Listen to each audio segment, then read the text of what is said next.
Pancasila itu Pancasila merujuk.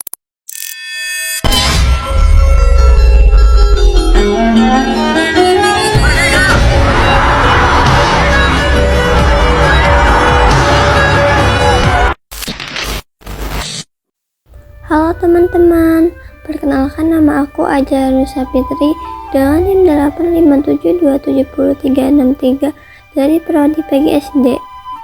Dengan dibuatnya video singkat ini, aku mau memberikan sedikit informasi tentang lahirnya Pancasila.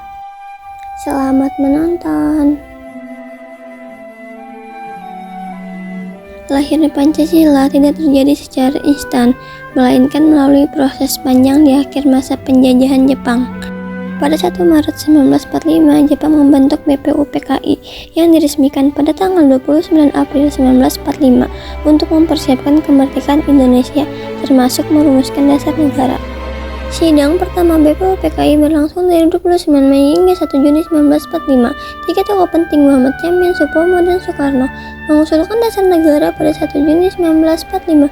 Soekarno mengenalkan istilah Pancasila sebagai dasar negara Indonesia. Tanggal ini kemudian diperingati sebagai hari lahir Pancasila. Setelah itu dibentuk Panitia 9 yang merumuskan Piagam Jakarta pada tanggal 22 Juni 1945 yang memuat 5 sila dasar negara termasuk sila pertama dengan frasa ketuhanan dengan kewajiban menjalankan syariat Islam bagi pemeluk-pemeluknya.